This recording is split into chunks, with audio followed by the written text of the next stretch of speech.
The John Anik and Kenny Florian podcast. Gangsters, what's up, guys? John Anik, Kenny Florian. Oh, my God! You want a podcast? Great. So you have some audio on your website that nobody goes to. Here are your hosts, John Anik and Kenny Florian. Oh, it's your mother's favorite part of the week, right? The Anik and Florian podcast, Monday, December 23rd, 2019, episode 230 of the Anik and Florian podcast, and our final episode of 2019. Kemflo looks like I don't know if you dressed up. I mean, you look a lot better than me. I have no real fashion sense, but it seems like there's product in your hair, very nice necklace around your neck, jean jacket that's probably not cheap. You look good. Thanks, man. It's the Anik and Florian podcast. Of course I'm going to dress up. I mean, actually, I'm probably going with my daughter later to go see Santa Claus. So take some pictures. So I got to look good. All right. You know, of course you good shots with Santa Claus. And, you know, your public figures. Every time you go out, you know, my wife's always banging on me when the rare instance in which I get recognized and I just dress like a total fucking bum down here. So, well, they always see you in a suit. If you're not wearing a suit, you're like, what the hell? You know what I mean? It's like a mind-blowing thing. Yeah, you're right. You know, Reebok sends me sweatpants. I cut them, and like that's what I wear out. It's just a total mess. It's really embarrassing, actually. You know, the only thing, my only saving grace is that my twin brother, as Ian Parker, who joins us live now, can attest, dresses like a bum too. So it's like it's in our DNA. If we don't have to look proper, we really don't. All right, so Ian Parker's going to join us off the top today. It's a Jewish thing because I love team sweatpants. I'm all about it. Yeah, no, right. Now, it very well could be a Jewish thing because, yeah, you're not dressed to the nines when we go out for coffee, and I appreciate that. So Ian Parker's going to be with us off the top today, in some part because we want to announce that the winner of the 2019 Main Event Challenge is Kenny Florian. He won in 2018, and Ken Flo takes the Main Event Challenge again, 155, 153, I believe, the final. Ken Flo, I wanted Ian Parker to be here for the congratulations. Outstanding job. You were in an early hole, obviously, a real big hole 3 or 4 months in against a lot of our listeners, and obviously you rallied and you win again, my man. I tip my cap to you. Thank you very much. Don't count out your boy who was down by a significant margin. Amazing. Early part of the year. Sure. And boy, did I come back. Boy, did I come back. We're talking 15 or 20 points early in the year. Ian, valiant effort out of you, obviously. You were neck and neck for the most part there with the flow. The only thing I'll say, right, and because I don't like to interfere with Team Anik's selection as Ian Parker as our head man. You're the front man. Might be Team Parker next year. I haven't decided what we're going to do with the little fucking bit that we play. But you got to go Charles Air Jourdain. If your Main Event Challenge life is on the line, right? It's a math equation at this point, Ian, right? I mean, how do you not go Charles Air Jourdain? Well, I'll tell you why. So, number one, winning with Pantoja put me within how many points? 1 point or 2 points, right? And then. Well, but you also had Özdemir by decision, though. You had Özdemir by decision as well, right? So you got an extra point for that.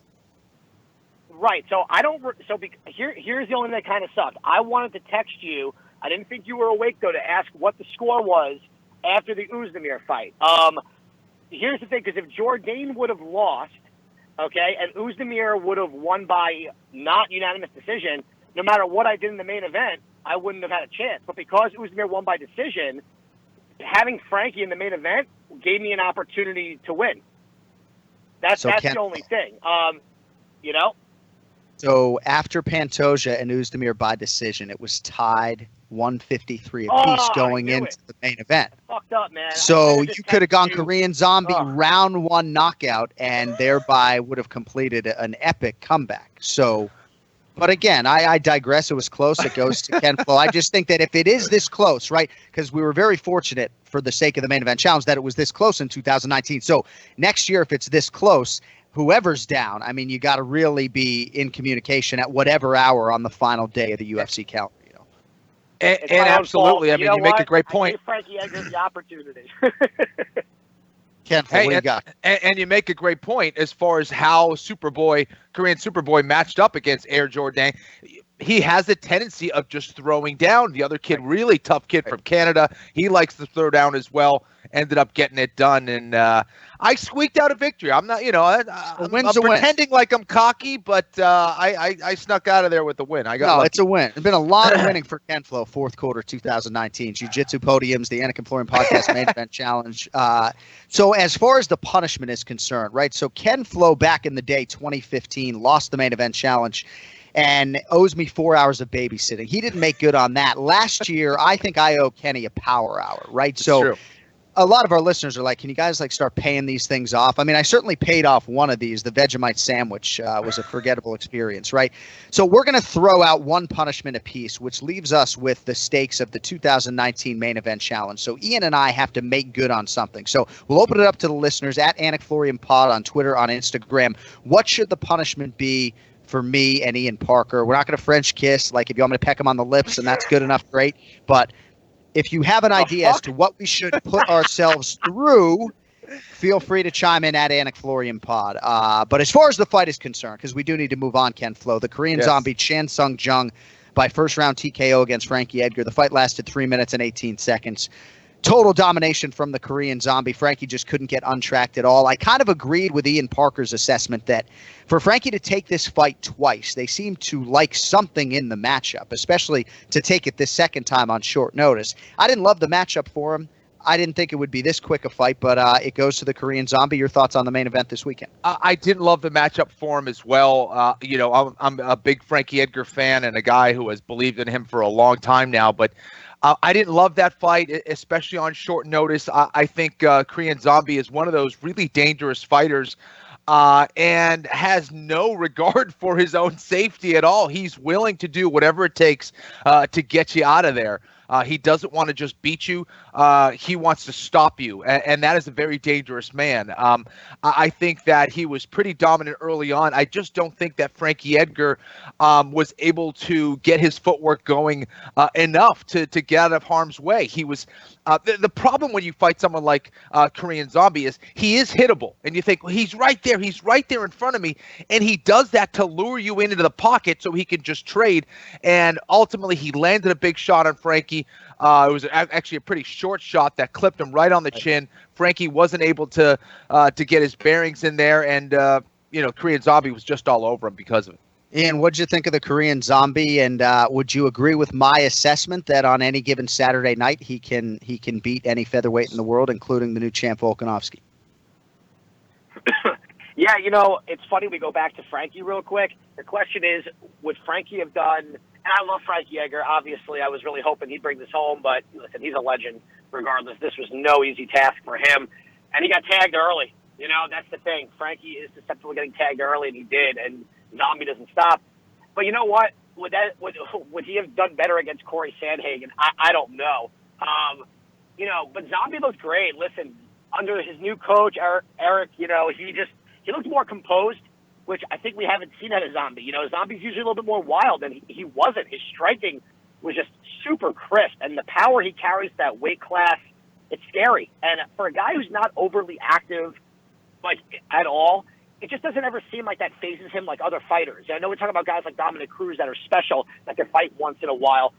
Zombie's one of those guys, and imagine if we saw an active, healthy Zombie, but now is he not getting eye surgery, right? So he's going to be out for a little bit, but he looked fantastic. And John, to your point, on any given night, if he lands on anybody in that weight division, lights out, and that includes the new champ, Alexander Volkanovski, even though super tough guy as well, could eat some shots. I think a shot from the Korean Zombie is just way different at that weight class.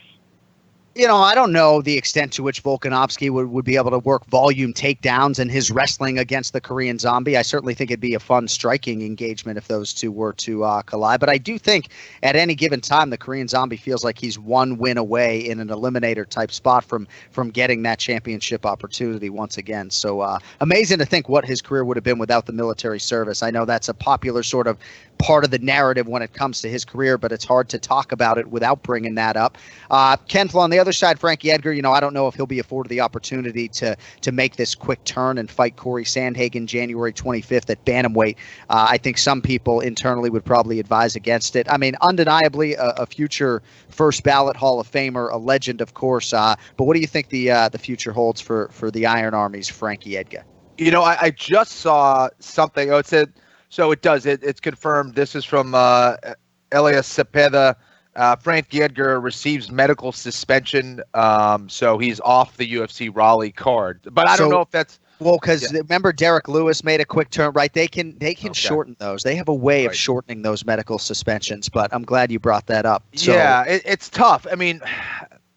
Yeah, he could come back and turn around. The only thing is the fight being at 135 pounds and the fact that he did take a lot of shots, it's going to be difficult. I know it's possible. He was not knocked out cold, so he has that going. But that's another tough fight. I think Frankie Edgar, the good thing is, and why he took this fight at 145 pounds is he did know that ultimately he would compete at 135 pounds. So he kind of had nothing to lose taking this fight on short notice, knowing that he would ultimately go down to 35. Right. But this fight against Sandhagen is not easy if he does take it. And coming off of, this TKO, I don't love that for him. When we're talking about safety of the fighter, I would prefer for him not to take it, just let his body bounce back. Maybe they can rebook him and Sandhagen on the next card, or maybe another month from now, or whatever. Right. Give him a few more weeks to recover. But not to mention he has to make that weight as well. So that's not going to be easy coming back. But I think Frankie can definitely do well at 135 pounds. I hate saying this about fighters, but that you do see a little bit of a decline in Frankie's game as far as he doesn't have that same kind of speed and spunk, I think, that he had before. That's a good way to put it. But obviously, with all of his experience and his toughness, again, he's a guy who will give a lot of elite 135-pound fighters a very difficult time. You're absolutely right, though. Not a lot of downside in taking that fight against Chan Sung Jung, knowing that your future is going to be down 10 pounds at 135 pounds. And if it's up to Frankie, I bet he wants to fight January 25th in the co-main event against Corey Sandhagen. We'll see if he is afforded that opportunity. What do you think, Ian Parker, long-term, short-term for Frankie? Well, I think if he would have beaten Zombie, I think they might have potentially offered him a title shot in Volkanovski. Maybe. I don't know, because I just don't know if the risk was really worth the reward, because to Kenny's point, he's always, the whole goal is to get to 35. And I don't, even though he wasn't knocked out cold, I think it'd be a terrible thing to do to Frankie, turn him around in a month and have him fight a guy like Corey, especially, again, going into a new weight class, throwing him right into the fire that way. Not that Frankie couldn't do it, but I just think there's better matchups. Like, I would, even though Frankie and Uriah Faber have already fought, I think I'd rather see Frankie fight Uriah as his first fight at 135. Just to get his feet wet, get healthy, have the weight cut. And I think Faber is way more beatable than a Corey Sandhagen right now. You just, in all due respect, I think that would be a better matchup for him. I'd rather see Corey Sandhagen maybe fight Marlon Moraes, and then have them or Petr Yan, only because, again, I don't see the upside. This is kind of like with Petr Yan beating Faber, what I said. I just, the whole ranking situation here. For Frankie, I'm curious about what was really his reasoning, to main event at 45. But if he had won, what would have happened? I don't know, man. I think January 25th is just too soon for Frankie Edgar to come back, especially as a monster in Corey Sandhagen. Yeah, and a lower weight class, to Kenny's point. Sandhagen's almost 6 feet tall. He's 5'11", 135 pounds. It's crazy. Ian, I think you overstate the risk a little bit, though, for Frankie, right, as we sort of outlined. And I don't think in any way, shape, or form he was going to be afforded a championship opportunity. Even if he had upset the Korean Zombie, he wouldn't leapfrog the consensus greatest featherweight of all time, Max Holloway, and take away his likely immediate rematch. And Frankie just fought for the featherweight belt at UFC 240. So I think they've given Frankie a lot of opportunities. Obviously, he's maximized a lot of them. Some recently he hasn't. But, total legend. And Kenny, maybe – who knows with the travel, right? I mean, if you really want to look at this big picture, it was just traveling really far for maybe a mid-training camp sparring session that didn't go particularly well, right? If you chalk it up to that, it's really not that big a deal, I don't know. We'll see. We'll see what happens with Frankie Edgar, but congrats to the Korean Zombie. Very much a featherweight factor now, and I think he'll probably fight for the title at some point in 2020. We shall see. Ian, we'll start with you on the co-main event. Volkan Oezdemir, Alexander Rakic, obviously an entertaining fight. Close fight, split decision goes Volkan's way, and I know a lot of people happy to see him get a split given the Dominic Reyes result. What'd you think of the co-main there in Busan? First off, I want to ask you guys, have you ever seen a leg that looked like Rakic's leg the way it did. It looked like he had another knee on his knee. It was gross. It was brutal. I've never seen swelling like that in that part of the leg ever. You know what? Kenny and I were going back and forth about this offline, with this fight. Again, this is what I thought was going to happen. I kind of, after seeing what Johnny Walker, with all the hype against Corey Anderson, someone in Uzdemir who's had a lot of experience, fought top guys, a smart fighter, after the first round, just kind of got his rhythm, just was first. And, Rakic isn't done. He's young. He could come back, obviously. But this was great for Volkan Uzdemir to not be used as essentially a gatekeeper. Beating Latifi in a performance of the night the way he did, and beating a highly touted prospect, it kind of gets him back into the top part of the division where I think he does belong. And, Kenny and I were joking about how we were surprised each one took him based on the hype train, but there was just something about it. There's just something about experience when you get to a certain level of division that can't be discounted. And this fight really proved that. So I was happy for Volkan to get this fight as well. I thought he had rounds 2 and 3. Yeah, Kenny, I like the way Volkan has developed. I mean, this seems to be a completely different version than the guy that fought Daniel Cormier for the title a few years ago. Any thoughts for us on the co-main? Well, we knew that he could respond to adversity, and if he's, behind on the cards or dealing with, getting hurt during a fight, we knew of his ability to come right back, hurt you, even get the knockout himself. But this, to me, was a great study in composure and calmness. Uzdemir just seemed like, even if he wasn't doing great in the round, it almost seemed like he was winning the round just based on his ability to continue to move forward. He was picking away at that leg. And, it just seemed like he was going to, or was in control of that fight. I agree with was that. heading to win that by decision, even though Rakic was really landing some big shots. I think that for Rakic, I think the difference was composure. He wasn't as settled during the fight. He seemed to be nervous. He was a little jittery out there. And Uzdemir just seemed to be very calm and composed, and was landing the right shots at the right time. And this was a huge win for him. I think Rakic showed a lot in this fight as far as his potential as a fighter. Yeah. I think experience and composure really was the difference in this one. He will be back stronger. I think he'll be back sharper. I definitely think he's still someone to watch, but I think just the fact that Uzdemir has been in there with guys like Daniel Cormier, that counts for so much. When you get a fight against someone like that and you get a few rounds under your belt, you're going to learn a ton as a fighter. And Reyes and Latifi and everybody else. Yes. And I do like Rakic's frame for this division. Think he's got a lot of ability. I like that he goes for it early, or seems to a lot of the time. All right, Ian, anything else on this Korea card before we put it to bed? Charles Air, Jourdain, and Doo-Ho Choi in the fight of the night. Obviously, the flyweights, Alexandre Pantoja with a big knockout against Matt Schnell to put himself back in contention. Any closing thought on Korea before we move it along, kid? No, just I will tell you, it was pretty challenging to stay awake. Didn't go to sleep early, stayed up. I fell asleep at 4 did you o'clock really? in the morning, and that was tough. That was tough. Oh. Yeah, I woke up early to watch. The card was actually a really exciting card.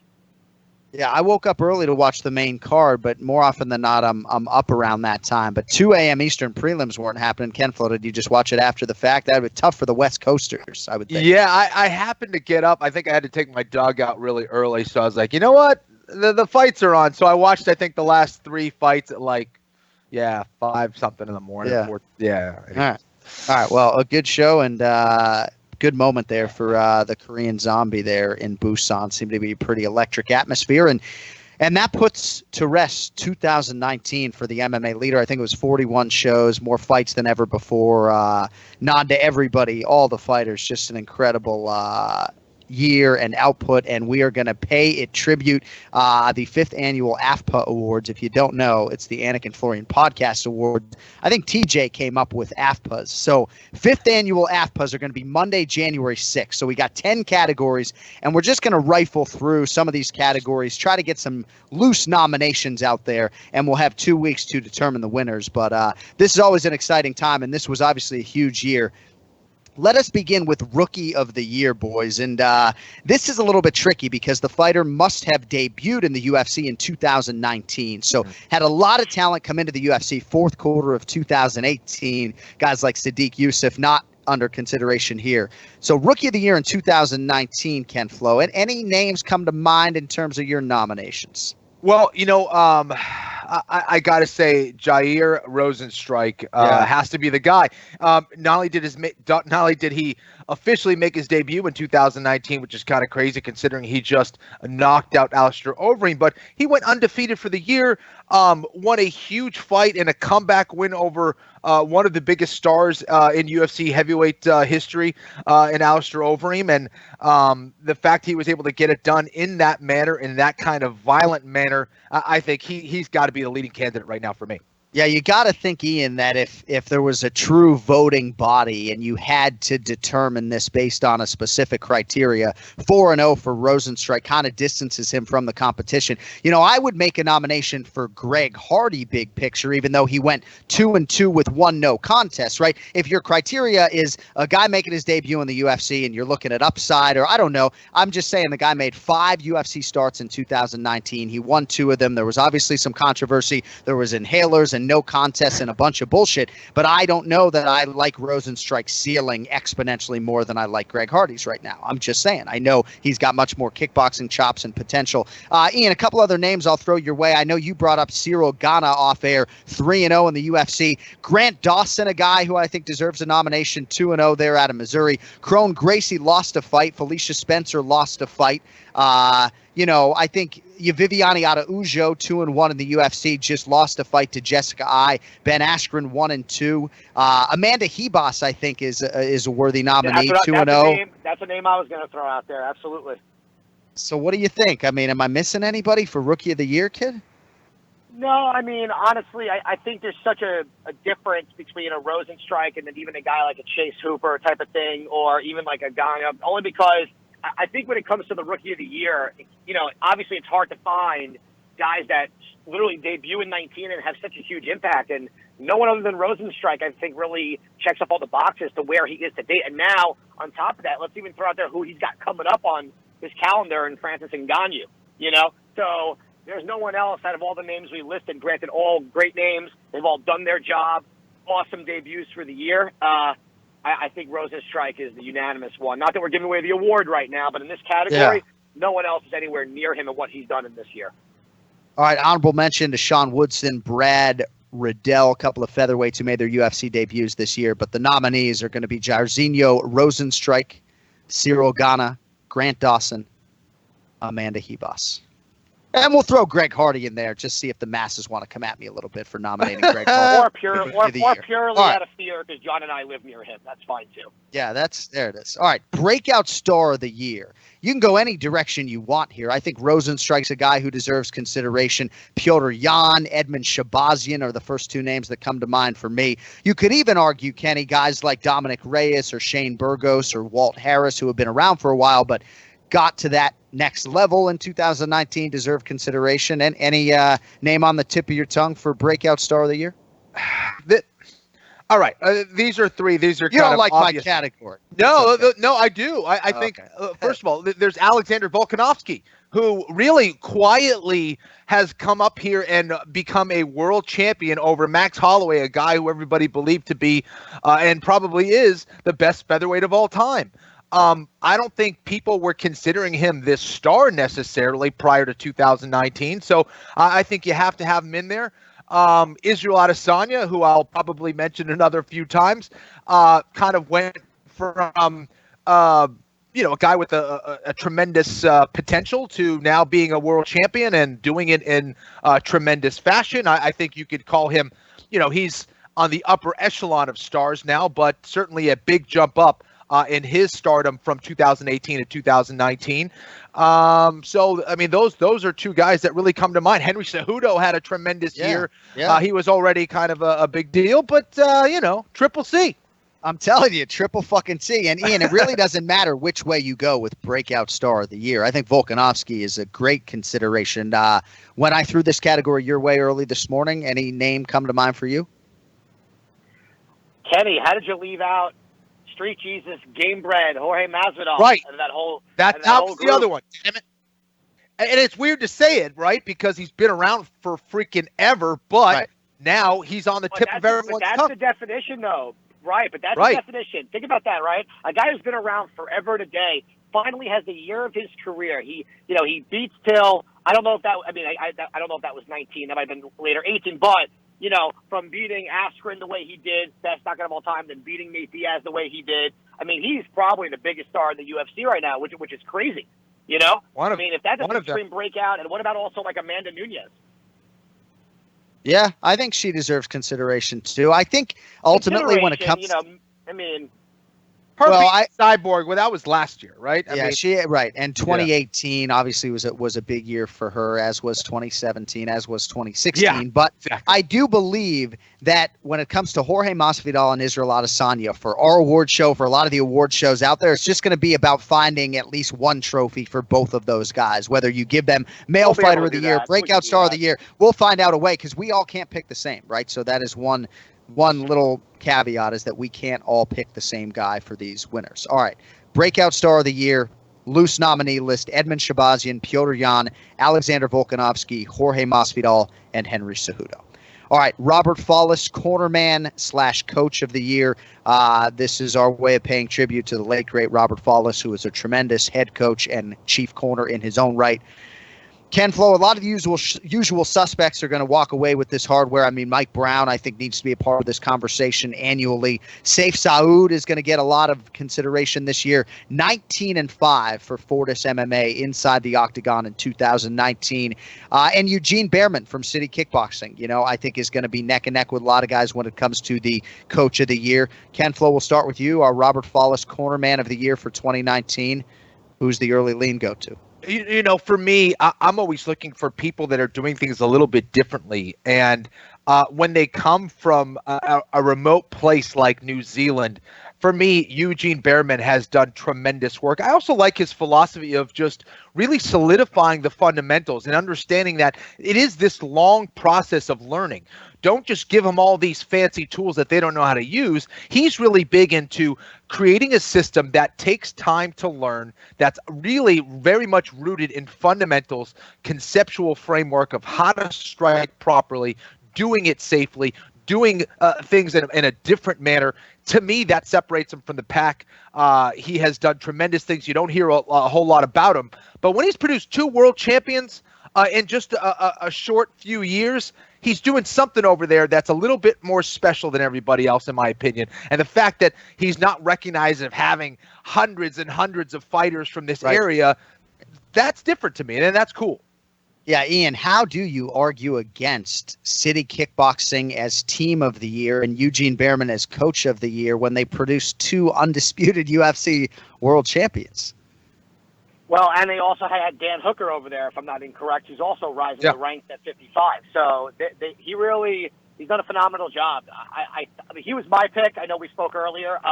I also think Henry Cejudo's coach is a name that should be mentioned. He's got 2 double champs in 2 different organizations. Obviously, he also, if I'm correct, coaching the Korean Zombie. And he's got some other guys at the end of the year. But yeah, I'm all over Eugene Behrman in this one as well. I just think what he's done, to Kenny's point, with I don't know if you want to call it a smaller team, but in the matter of a year, he has dethroned 2 different divisions, one of them having the GOAT at 45, and what Israel Adesanya has done. He's a megastar. So kind of hard to really argue there. I agree with you with Mike Brown as well. He always has to be in the conversation. I mean, it's, American Top Team's a great stable. So, yeah, I think those picks are pretty solid. I'm glad you brought up the captain, Eric Albarracin. He does not get any credit in our awards show for the Pitbull brothers, but certainly gets a nomination for Coach of the Year. He's absolutely outstanding. I think Santino DeFranco and Eddie Cha, the other guys in the corner of the Korean Zombie. Actually, I don't think Santino was there, but there are a lot of great coaches. This is a tricky category. Loose nominations are going to be Mike Brown, Eugene Behrman, Saif Saud, Duke Rufus, Eric Albarracin, and Trevor Whitman for our 2019 Robert Follis Coach of the Year. Trevor Whitman's my broadcast partner. Got to throw Trevor in there. All right, upset of the year. So Joe Osborne told us on the Anik Florian podcast last week that underdogs in the UFC hit at a 36% clip overall in 2019. That was higher than the NBA, that was 31%, the NFL 33.6%. Those are 2018 numbers. And also higher than the UFC total of underdogs, which was 34.5% in 2018. That being said, I didn't find that many huge betting underdogs, Ian, that cashed in the plus 650 range like Kama Worthy. Kama Worthy, if you don't know, shortest of notice against not just a former training partner, but his guy, his dude, his friend Devontae Smith, plus 650 statistically. From a betting perspective, biggest betting underdog of the year. For me, he's the going away winner of upset of the year. I know I'm sort of getting ahead of the award show in 2 weeks, but who else are we even talking about, Ian, for upset of the year in 2019? Well, I have a couple of interesting ones because it's ones that we actually picked on the show, and they were pretty heavy underdogs. Anthony Pettis over Stephen Wonderboy Thompson. Anthony Pettis, I believe, was plus 410 when he landed that knockout. I also picked him against Kenny, which lucky on that one. I don't know if you want to consider this one. Scoreboard. Masvidal over Darren Till. Masvidal was a big underdog in that fight. Not obviously Kama Worthy wise, but I'm trying to really find some of these heavy duty underdogs, and I think outside of Worthy, Pettis might have been one of the bigger ones on the odds sheet, which is kind of interesting. So those were two other ones I was able to potentially throw out there.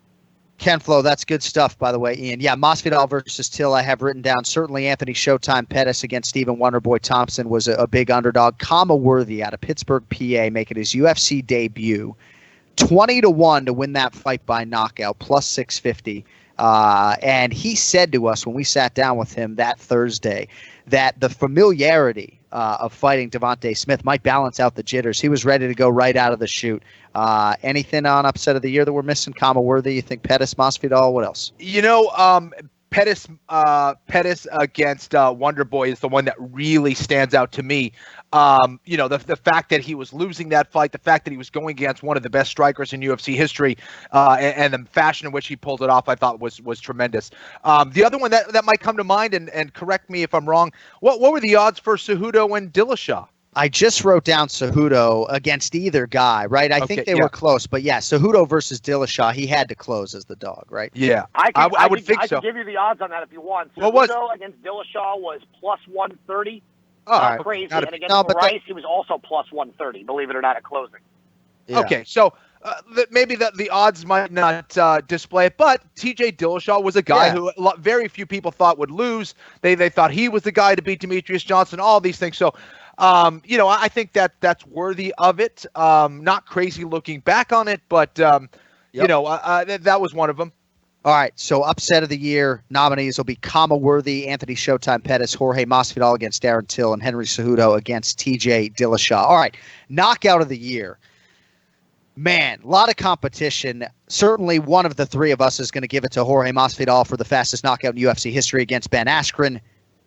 Anthony Showtime Pettis against Stephen Wonderboy Thompson, given the main event stakes, the welterweight division, the whole backdrop of that fight, certainly a nomination for Showtime. You had Valentina Shevchenko against Jessica Ai, Andrade against Namajunas with the slam. Nico Price had two knockout of the years for my money against James Vick and Tim Means. Kevin Lee against Gregor Gillespie. On and on we go. Ian Parker, we'll start with you. What am I missing? Alexander Rakic against Jim Nanua. That kick from hell. Was that 2019? I think it was. That kick absolutely has to be put into the category, but all the ones you just mentioned 100% should be loose nominations as well. That was the only one I saw that might have been missing. And Rosenstrike against Overeem, if you want to consider that, even though the ending was a little controversial there. Yeah. Those were the only two that I could think of that weren't mentioned in your list right there. Guys, come on. Whitaker getting knocked out by Adesanya. That was pretty spectacular. Yeah. That was slick as hell. Yeah. I mean, listen, this year was pretty crazy in regards to knockouts. We had a lot of dramatic ones in some big fights. Crazy. Crazy fights overall. But, I think you guys pretty much nailed it all. The Whitaker Adesanya knockout, I think, is the only one we forgot, really. Yeah, that's good stuff, and we're certainly going to nominate Israel Adesanya for Knockout of the Year and Rockets. Johnny Walker against Misha Serkinov, Valentina Shevchenko, Jessica Andrade, Nico Price ×2. And what was interesting when we did this for the UFC for a year-end award show that I think will be on UFC Fight Pass, Bisping chose Masvidal against Till, not against Askren, which I think there is a strong argument to be made that was a better knockout in certain respects, right? The road, the stakes, the odds, everything else. So a lot of competition for knockout of the year. Submission of the year, Ken Flo. I would defer to you on this. I think Bryce Mitchell turns in a twister in the month of December. That's going to win him a lot of trophies. I don't know if you consider stakes. If you do, Khabib Nurmagomedov against Dustin Poirier comes to mind for me. It just depends on how you want to approach the category. For me, I've seen a handful of twisters. The way Bryce Mitchell did that 5 feet in front of my face, he's getting the trophy for me in 2 weeks. Well, you know, those are two of the definite leading candidates. The other one that I would slip in there with Damian Maia's performance against Lyman Good. For anyone who is out there looking at mixed martial arts and basically going to judge someone based on how they look, and Lyman Good looks like, you know, just a specimen of a human being, and you see Damian Maia out there with his dad bod. That's what the martial arts was all about, and you can't underestimate anybody. He went out there, ran across the octagon, jumped on his back, submitted him with the rear naked choke. I think it was maybe from the standing position. I don't know if they went back, but it was just tremendous. That's the other one that I would just throw in there. But it's going to be hard to beat Bryce Mitchell. It certainly is. Ian Parker, fight of the year. I feel like Kelvin Gastelum. Wait, John, I got one more for submission. Can I throw one more out there? Yeah. Sorry. So, Kenny, you're going to laugh at this one, but John and I mentioned this to John earlier. Paul Craig, the Bear Jew, with that last-second triangle, he was being dominated that entire fight. I think even the first 2 rounds might have been 10-8s on him, and with 1 second left to get a triangle and to get the tap, I think that deserves a loose nomination. What do you guys think? Yeah, all right. We will give Paul Bear Jew Craig a nomination for submission of the year. We're going to quickly move through the rest and not steal all the thunder of the 5th Annual AFPA Awards coming up Monday, January 6th, live on YouTube and on the Anik Florian podcast page on iTunes. Fight of the year, Kelvin Gastelum and Israel Adesanya at UFC 236. I feel like it's top 5 for me all time. You had Brian Barberena and Vicente Luque earlier in the year. Donald Cowboy Cerrone against Alexander Hernandez. Lawler and Askren went back and forth. Yoel Romero against Paulo Costa, certainly worthy in this discussion. Platinum Mike Perry against Alex Cowboy Oliveira. Ian, am I leaving anything out? Any early lean for you on fight of the year for 2019? The only other one, maybe Mike Perry versus Vicente Luque as well. You know, anything with Mike Perry and Vicente Luque, I guess, at this point. But no, if you had to give me the opportunity to pick one, I don't know how you don't pick Adesanya versus Kelvin Gastelum with the implications of that fight and just the way it went. It was just, that's what you look for in a potential title fight or a number 1 contender fight. So that was the one I was leaning on. I agree with you guys on that. But, gentlemen, how can we forget about another fight that happened that night between Max Holloway and Dustin Poirier? That's the crazy thing, is that whole card was just ridiculous because you saw Poirier and Holloway, you go, it can't get better than that, right? I mean, everyone was just trying to catch their breath. And then Adesanya and Gastelum just go right at it, and you forget that fight was also that night. Another potential fight of the year on the very same night with the belt on the line. So, yeah, I mean, that whole night was just ridiculous, but Adesanya, Gastelum. John, I agree with you. As far as title fights, man, top 3 for sure. I mean, you have Rory McDonald and Robbie Lawler up there. You have Adesanya and Gastelum in that top 3. I really, it was that good of a fight, man. My favorite fight in UFC history is actually the rematch between Jose Aldo and Chad Mendes. Oh, that's a great one. Absolutely. It was exactly 1 week after you got married. I was watching it. I had reservations, and I'm watching it in the hotel lobby because I had Wi-Fi. I'm like, hold on, this fight is way too damn good. It was the rematch in Brazil. Mendes, right? It was in Brazil again. Yeah, that fight was ridiculous and absolutely one of the best title fights. That's the top 3 right there. All right, so fight of the year nominees for 2019: Holloway, Poirier, Gastelum, Adesanya, Barberena, Luque, Romero, Costa, Perry, Cowboy Oliveira, and Perry, Luque. All right, I'm going to give you each one of these categories because Ray Longo is not a man who likes to wait on hold. Our Adam Snacks Geller Male Fighter of the Year. If you don't know Snacks Geller, he was a valued friend of both mine and Kenny's, who passed away. He was a valued member of the UFC's production team, so we honor him on this program every year. Our Adam Snacks Geller Male Fighter of the Year. Kenny, feels like a 2-man race with Adesanya and Masvidal. I mean, normally this conversation comes down to the undisputed UFC champions, Kamaru Usman. A lot of people you could consider. Any front runner for you for 2019 Male Fighter of the Year? Man, it really, it's a race between both of those men. For me, Masvidal, you look at what he's done this year and the way that he's done it, doesn't get any better than that, really. But then Adesanya being the champion and then beating Whitaker in the way that he did, that classic against Gastelum, the fact that he's been undefeated, the fact that, he's done amazing things in the last 2 years and now really took it up in yet another notch this year. And as a legitimate superstar in the UFC, it's hard to go against one of those guys. I mean, right now I'd be leaning towards Adesanya. All right, and Ian, in terms of female fighter of the year, I'd like to throw out Zhang Weili for breaking through and becoming China's first undisputed UFC champion. Amanda Nunes, Valentina Shevchenko. Anybody else I'm forgetting for female fighter of the year? I don't think so. I think it's kind of hard. Anyone other than that, I think you named all three. Those are the three, and I think Amanda's going to lead the way there. All right, Ian, before we let you go, we've had a category in the past called hottest male fighter, okay? And this is some people get a little bit offended. It's a looks competition. We're trying to come up with the most attractive male fighter. We don't do this for women, I think, for obvious reasons. I gave it to Tyron Woodley a few years ago. I think he's a very attractive man. Does Ian know he can't vote for me because I'm retired? Does he know that? Right. I was just going to ask. Are commentators bro. and retirees involved in this? Yeah. No. So, Kenny, obviously, that's the first question our listeners ask. I mean, how could you not? I mean, maybe we'll name it the Kenny Florian Hottest Male Fighter Award. But anyway, let us know at Anik Florian Pod if you're either offended, if you like the category, or if you have a nominee. And we will let you know 2 weeks from today who is our 2019 award winner for Hottest Male Fighter. Those AFPAs will be sent in the mail, by the way, to all the winners. All right, Ian Parker, great stuff all year long. Main Event Challenge might get a few tweaks next year, but the plan right now, I mean, I got to talk to Kenny offline, but the plan right now is to bring you back as the guy. And, I think you've certainly earned your seat. I appreciate that. And I'd love to be back.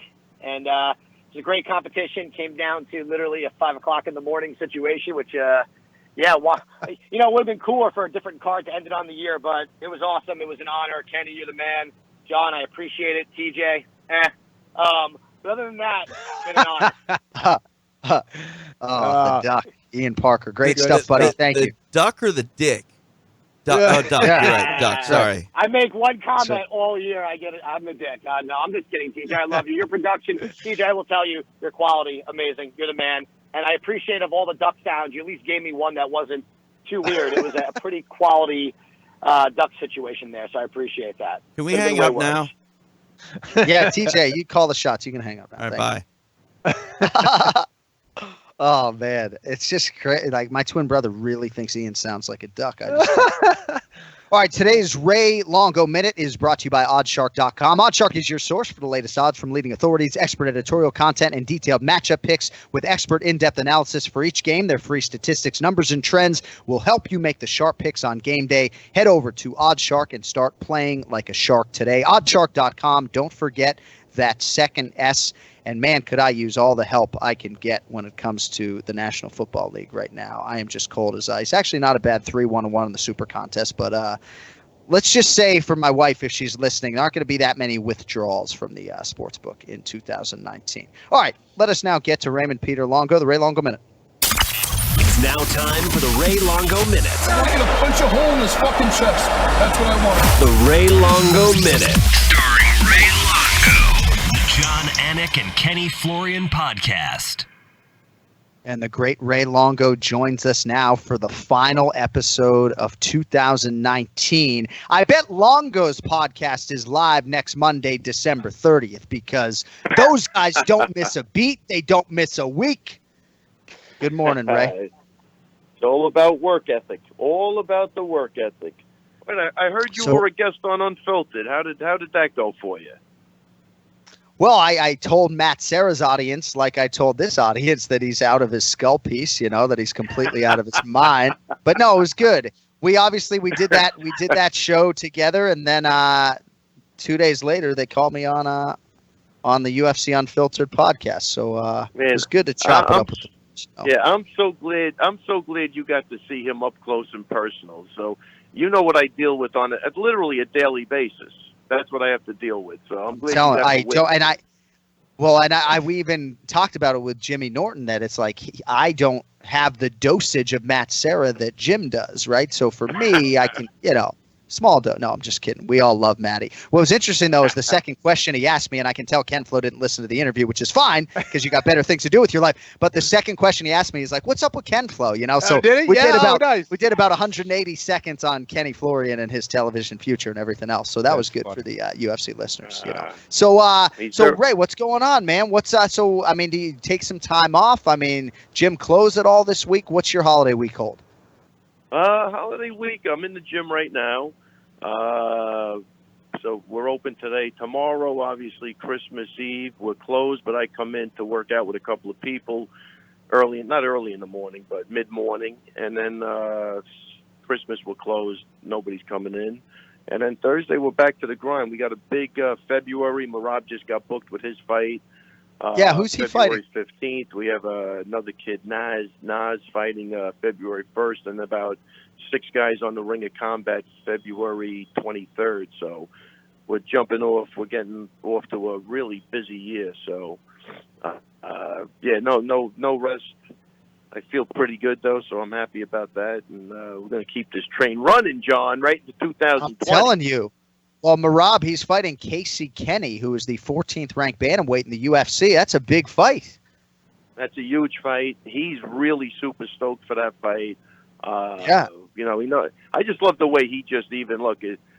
What do you think, Marab? Very tough. He's going to come forward. Very good. Make good fight. Good fight. Going to be very good. I mean, he's just, there's no apprehension. He's just all about the competition and going out and doing his best. He's really got such a great perspective on fighting and on life. It's, I said it a while ago. I'll say it again. I really learn a lot from him, just listening to him talk. And, sometimes if I'm getting out of control, he's got a way of saying, there's nothing you can do about it. Why you get crazy, but he's he's a good dude. But I'm assuming that's going to be a freaking barn burner and a great fight. Oh man, that's a great fight.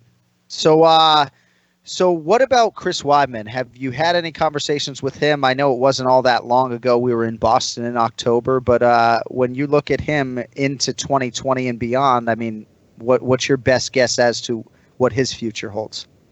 I'm going to tell you. I'm going to be honest with you. I'm really not sure. I mean, I've been working out with him every day, and I'm not sure which way he's going with the 205 and the 185. I just, he has been hitting every day, and he is focused, but I'm really not sure which way he's going.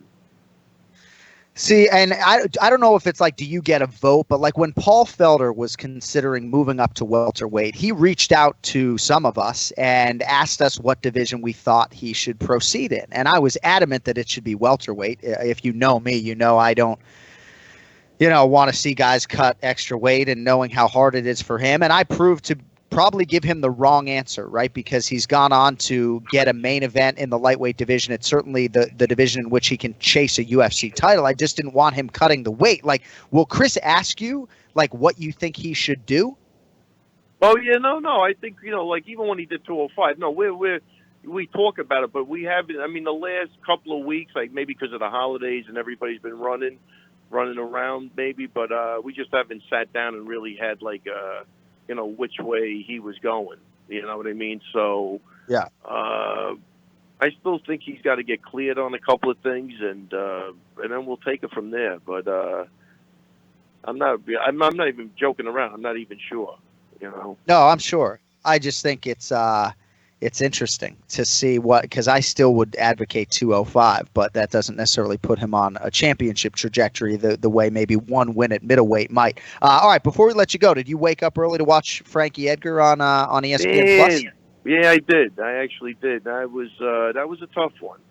And I think Frankie's another guy, man. He's got nothing to prove in this sport. Anybody who knows that guy knows he's a competitor. He's fought the best of the best. He's fought in a couple of weight divisions. We were talking about I talked about with Chris last night is why he made that decision to go fight in South Korea as opposed to just waiting and fighting Sandhagen and trying out, the new weight at 35. I was just unsure of that, but I was hoping it worked out for him, but it didn't, and that was a rough one, But I would have liked to have seen him at 35. I just don't know what that fight got him, And it was only a month away for the other fight, so. Chris was saying like he's a company guy and they needed a guy and he just jumped in there, which that's cool, if that's the case. But he's I think he's got to pick and choose, who he's fighting at this point.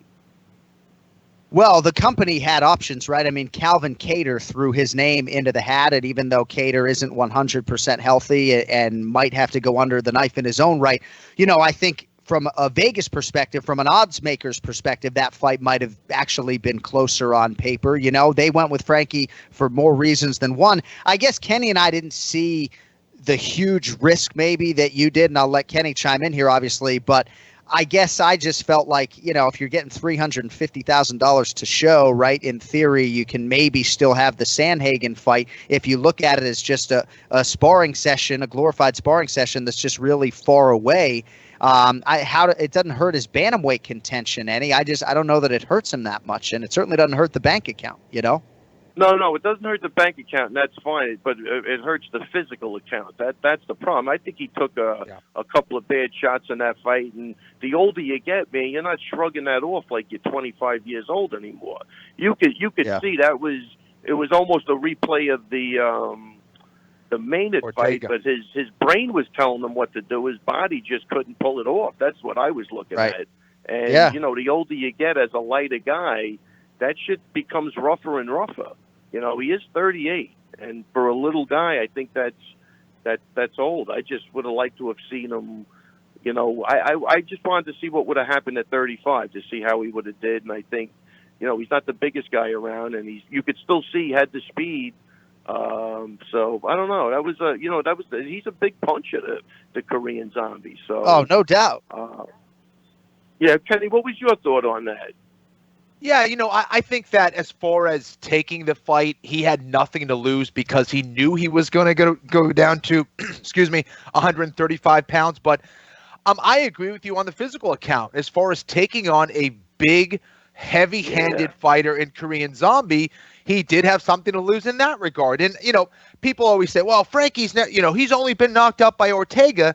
Yes, that's true, but he has had a lot of fights. He has one of the most, if not the most amount of octagon time. Yes, right? Hours upon hours. Yeah. Hours upon hours. So just because you're not getting knocked out doesn't mean your body isn't taking damage. And you talk about, as far as the training and all that stuff. So, yeah, it was a tough one, Ray. I think that, a lot of times you take certain risks, especially when money's getting thrown at you. You feel like, I can go in and make, over $1 million in, a month's time. That's pretty attractive for a lot of guys. And, yes. Frankie's one of those guys that deserves all that money because of what he's.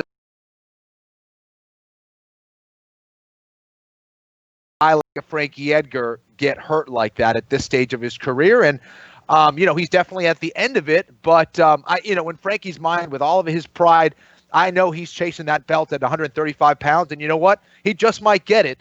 I just hope that he takes that safe route to that belt. Yeah, no, that was really like kind of my point. Just like again, nobody knows anybody's money situation, and you're right. To make $1 million in a couple of fights is good money, but like again, I'm just what it is. I think as I get older, I'm being more. Trying to be more protective because I realize how important health is over money, and it really is. 100%. I mean, it's just like it's a cliche, but there's guys that lose their health that would sacrifice any amount of money that they had. These are millionaires that would give it all just to be healthy again, and that's where I'm kind of coming from. And sometimes you don't see it when you're in your 30s. You hear it, but like I don't know. I'm at that point now where that's like my number one priority. And again, it's two totally different things. But this is a vicious sport, man. It is unforgiving, and the damage you really have to be careful about. And look, I deal with it over here too. You know what I mean? So it's you can't obviously you can't make these guys do anything they don't want to do. But I just thought he had a nice fight with Sandhagen. It was a month away. unless they threw him like that extra money to get, to go to South Korea that's not it wasn't like he was going to Vermont to fight, Of course. That was against him too. I think there was just a lot against him, against an up and coming guy who throws hard. And I don't know. I mean, I wish it would have worked out for him because everybody loves Frankie.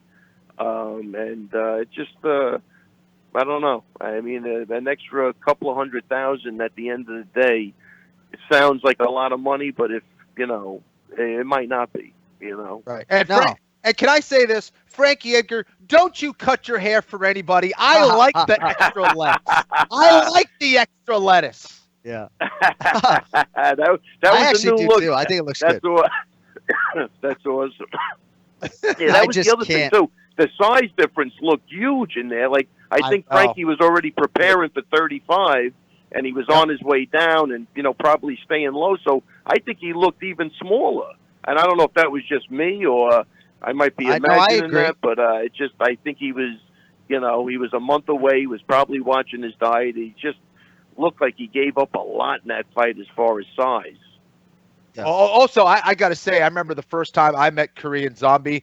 I was probably around 180 pounds, and I was face to face with Korean Zombie. He probably had maybe an inch on me as far as height, and he looked wider than me. I couldn't believe that he makes 145 pounds. He looked massive. I mean, I had a brutal cut down to 145 pounds, but the Korean Zombie is very big for his division. There's no doubt about it. And Frankie is probably a legit 35er. I don't know. I mean, so yeah, I agree with you. Without a doubt. And that's the beauty of Frankie. Look at all he's accomplished at 55. Yeah. And then the fights the guy is incredible. But I just hope he makes the right decisions because we know he's a warrior. We know that guy loves to compete, and again, his speed looked good. He ran into a couple of counters that that didn't work out for him. But I mean, you could still see he was booking.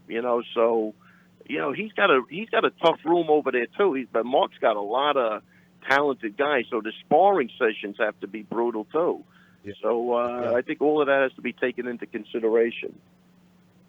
Well, we just want to let you go and wish you Merry Christmas to you and the entire Longo family, to all the girls and all your dependents out there and everything else, buddy. We appreciate having you along, and we're taking next week off. So the check is in the mail, as they say, and Happy New Year if we don't talk to you. And I want to thank you guys from the bottom of my heart. I love the both of you. Hope you have a healthy, happy holidays with your families. Merry Christmas to both of you, and let's come out of 2000. Let's go into 2020 swinging for the fences, Kenny. Let's go. Let's go. Let's do it. I was actually thinking about a lazy 2020 and then hitting real hard in 2021. I'm trying to be realistic, John, let's come out swinging because I might not be here in 21. So can we get through 2020 first? Stop. Well, dude, like parenting is just so fucking hard. Like if you're a parent out there, just God bless you, man. Brutal. That's all I'm gonna say. Absolutely brutal. I empathize with you. Thank God I'm past that now, but I don't know if it gets much easier when your kids get older because the saying, little kids, little problems, big kids, big problems. It's right. It's always something. It is. It's always something. You'll never have a good night's sleep again. You're always going to be worrying about something. Each kid's like a 5-round war, John. It is. Right. And I'm not that mentally or physically tough to begin with. It's a real fucking struggle. No, hey, listen. Honestly, nothing. To do it right, nothing is tougher than parenting your kids. Nothing. Tough. Yeah. All right, buddy. Well, have a great week. Have a happy holiday, and we'll talk to you 2 weeks from today, okay? Awesome. And have a happy New Year, too, if I don't talk to you. Thank you, buddy. You too. Merry Christmas. Merry Christmas, guys. Take it easy. There he is, Raymond Peter Longo, every week here on the Anik Florian podcast. I think it's tough, Kenny, these fighters, and I'll sort of close on this, late in career, right, when the money traditionally is as good as it's ever been, right? For Michael Bisping, hey, if I just make this quick turn and if I just make weight in China against Kelvin Gastelum, I can bring my family, $500,000 or whatever it is. And I just think late in career when the money's good and you have dependents and your kids are getting older, you sit down with your wife and you say, look, I make this fight in Korea. I was scheduled to fight this guy once before. I'll come home with $400K and maybe I can fight Corey a month later. It's like I don't know. I feel for these fighters, especially the ones who have big paydays late in career. It's like you want to strike while the iron's still hot. Well, that's it, right? I mean, you have these opportunities. These are things that passed you by early on in your career. You're being offered these things where you can make a ton of money in a short amount of time. It's hard to turn those things down, especially when those opportunities don't come around all the time. You only have a certain amount of time to compete at the highest level. It's hard to fault Frankie for taking that, but this is a guy who really has done it all already. I hope he gets paid a ton more money. It's just, these likable guys like Frankie Edgar, these legends that have been around, you just don't like seeing him get hurt. So I think that's more where we're coming from more than anything else. But Frankie will be back. He'll be tougher than ever. And, we always wish him the best. It's a tough thing for any professional fighter. That's what you're working your whole life towards. And you're getting offered that money. How do you say no? Yeah, I mean, and this is not any grand proclamation about Frankie Edgar and whether or not he can get back on a championship course at bantamweight in the UFC, because that is entirely possible. I just know for you, right, your back intervened, obviously, but for you, largely, if you were not going to be fighting for titles, you weren't going to stick around, So. Yeah.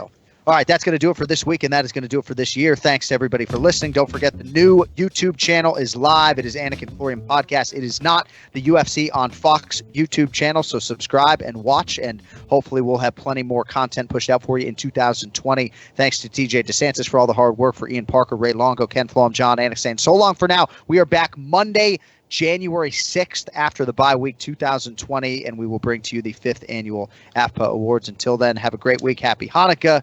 Kwanzaa, Merry Christmas, whatever applies. Love y'all. Take care. Don't text and drive. Yo fucking later.